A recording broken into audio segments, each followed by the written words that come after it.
ہرقل شاہ روم نے ابو سفیان سے کہا، میں نے تم سے پوچھا تھا کہ اس رسول کے ماننے والے بڑھ رہے ہیں یا گھٹ رہے ہیں؟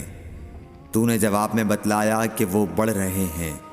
ٹھیک ہے، ایمان کا یہی حال رہتا ہے یہاں تک کہ وہ پورا ہو جائے۔ اور میں نے تجھ سے پوچھا تھا کہ کوئی اس کے دین میں آ کر پھر اس کو برا جان کر پھر جاتا ہے؟ تو نے کہا نہیں، یہی حال ہے، جب اس کی خوشی دل میں سما جاتی ہے تو پھر اس کو کوئی برا نہیں سمجھ سکتا۔ صحیح بخاری حدیث نمبر 51۔ حضور اکرم صلی اللہ علیہ وسلم فرماتے تھے، حلال کھلا ہوا ہے اور حرام بھی کھلا ہوا ہے، اور ان دونوں کے درمیان بعض چیزیں شبے کی ہیں جن کو بہت لوگ نہیں جانتے کہ حلال ہیں یا حرام۔ پھر جو کوئی شبے کی چیزوں سے بھی بچ گیا اس نے اپنے دین اور عزت کو بچا لیا، اور جو کوئی ان شبے کی چیزوں میں پڑ گیا اس کی مثال اس چرواہے کی ہے جو شاہی محفوظ چراگاہ کے آس پاس اپنے جانوروں کو چرائے۔ وہ قریب ہے کہ کبھی اس چراگاہ کے اندر گھس جائے اور شاہی مجرم قرار پائے۔ سن لو، ہر بادشاہ کی ایک چراگاہ ہوتی ہے، اللہ کی چراگاہ اس کی زمین پر حرام چیزیں ہیں، پس ان سے بچو۔ اور سن لو، بدن میں ایک گوشت کا ٹکڑا ہے، جب وہ درست ہوگا سارا بدن درست ہوگا، اور جہاں بگڑا سارا بدن بگڑ گیا۔ سن لو، وہ ٹکڑا آدمی کا دل ہے۔ صحیح بخاری حدیث نمبر 52۔ عبد القیس کا وفد جب حضرت صلی اللہ علیہ وسلم کے پاس آیا تو آپ نے پوچھا کہ یہ کون سی قوم کے لوگ ہیں یا یہ وفد کہاں کا ہے؟ انہوں نے کہا کہ ربیعہ خاندان کے لوگ ہیں۔ آپ صلی اللہ علیہ وسلم نے فرمایا، مرحبا اس قوم کو یا اس وفد کو، نہ ذلیل ہونے والے نہ شرمندہ ہونے والے، یعنی ان کا آنا بہت خوب ہے۔ وہ کہنے لگے، اے اللہ کے رسول صلی اللہ علیہ وسلم، ہم آپ کی خدمت میں صرف ان حرمت والے مہینوں میں آ سکتے ہیں، کیونکہ ہمارے اور آپ کے درمیان مضر کے کافروں کا قبیلہ آباد ہے۔ پس آپ ہم کو ایک ایسی قطعی بات بتلا دیجئے جس کی خبر ہم اپنے پچھلے لوگوں کو بھی کر دیں جو یہاں نہیں آئے، اور اس پر عمل درآمد کر کے ہم جنت میں داخل ہو جائیں۔ اور انہوں نے آپ سے اپنے برتنوں کے بارے میں بھی پوچھا۔ آپ صلی اللہ علیہ وسلم نے ان کو 4 باتوں کا حکم اور 4 قسم کے برتنوں کو استعمال میں لانے سے منع فرمایا۔ ان کو حکم دیا کہ ایک اکیلے خدا پر ایمان لاؤ۔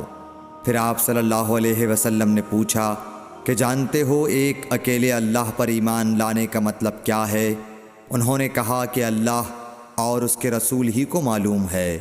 آپ نے فرمایا کہ اس بات کی گواہی دینا کہ اللہ کے سوا کوئی معبود نہیں، اور یہ حضرت محمد صلی اللہ علیہ وسلم اس کے سچے رسول ہیں، اور نماز قائم کرنا اور زکوٰۃ ادا کرنا اور رمضان کے روزے رکھنا، اور مال غنیمت سے جو ملے اس کا 5واں حصہ مسلمانوں کے بیت المال میں داخل کرنا، اور 4 برتنوں کے استعمال سے آپ صلی اللہ علیہ وسلم نے ان کو منع فرمایا، سبز لاکھی مرتبان سے اور کدو کے بنائے ہوئے برتن سے، لکڑی کے کھودے ہوئے برتن سے اور روغنی برتن سے، اور فرمایا کہ ان باتوں کو حفظ کر لو اور ان لوگوں کو بھی بتلا دینا جو تم سے پیچھے ہیں اور یہاں نہیں آئے ہیں۔ صحیح بخاری حدیث نمبر 53۔ حضرت صلی اللہ علیہ وسلم نے فرمایا، عمل نیت ہی سے صحیح ہوتے ہیں یا نیت ہی کے مطابق ان کو بدلہ ملتا ہے، اور ہر آدمی کو وہی ملے گا جو نیت کرے گا۔ پس جو کوئی اللہ اور اس کے رسول کی رضا کے لیے ہجرت کرے اور اس کی ہجرت اللہ اور اس کے رسول کی طرف ہوگی، اور جو کوئی دنیا کمانے کے لیے یا کسی عورت سے شادی کرنے کے لیے ہجرت کرے گا تو اس کی ہجرت انہی کاموں کے لیے ہوگی۔ صحیح بخاری حدیث نمبر 54۔ حضرت صلی اللہ علیہ وسلم نے فرمایا، جب آدمی ثواب کی نیت سے اپنے اہل و عیال پر خرچ کرے پس وہ بھی اس کے لیے صدقہ ہے۔ صحیح بخاری حدیث نمبر 55۔